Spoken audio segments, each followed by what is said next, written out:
خرم صاحب پوچھتے ہیں کہ میری ایک دوست کے ساتھ حبشہ میں چیٹ ہوئی، میں نے ان سے بات کی انٹرنیٹ پر، تو اس نے کہا کہ میں کرسچن ہونے جا رہا ہوں کیونکہ نبی کریم صلی اللہ علیہ وسلم نے کہا ہے کہ میرے شجرہ نسب میں کسی بھی کالے بندے کو شامل نہ کرنا، میرا شجرہ نسب گورے آدمیوں پر مشتمل ہے۔ کیا ایسی کوئی حدیث ہے؟ مجھے اس کے بارے میں وضاحت کر دیں۔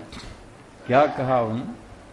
کہ شجرہ نسب میں سیاہ رنگ کا کوئی آدمی نہیں آیا، تو وہ سیاہ رنگ کا آدمی جو تھا جس کے ساتھ اس کی انٹرنیٹ پر بات چیت ہو رہی دین کے موضوع پر، وہ کہتا ہے کہ پیغمبر تو آپ کا سیاہ رنگ کے آدمیوں سے نفرت کرتا ہے، اور یہ بھی ساتھ فرماتے ہیں آپ کے پیغمبر کہ میرے شجرہ نسب میں کوئی سیاہ آدمی نہیں تھا۔ تو کیا یہ حدیثیں ٹھیک ہیں؟ اس کے بارے میں سب بکواس ہے۔ اللہ کے پیغمبر نے کالے لوگوں سے کتنے اسود تھے، کالے رنگ کے آپ کے غلام اور حبشی، بڑی محبت ہم سے۔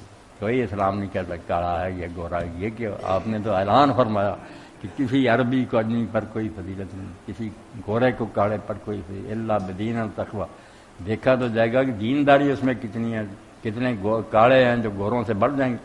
جو بات آپ نے کہی نا وہ کالے کی بات نہیں تھی، پتہ نہیں کس نے یہ ترجمہ کر لیا۔ وہ کہا کہ میرا نسب جو ہے نا یہ بھی اللہ تعالیٰ کے حضور پر انعام کو دعویٰ نہیں کر سکتا، کہ کوئی دنیا کا آدمی یہ ثابت نہیں کر سکتا کہ میرے نسب میں کافر ہوا ہوگا کوئی، بے شک زانی نہیں ہوا، میں حلال سے پیدا ہوتا ہوں۔ صفا کا لفظ فرمایا بیٹا کالا نہیں، بدکاری نہیں آئی، ماشاءاللہ حلال سے پیدا ہوتا ہے ہم نکاح سے۔ یہ بات کہی کہ میں نکاح سے پیدا ہوا ہوں، صفا اور بدکاری سے۔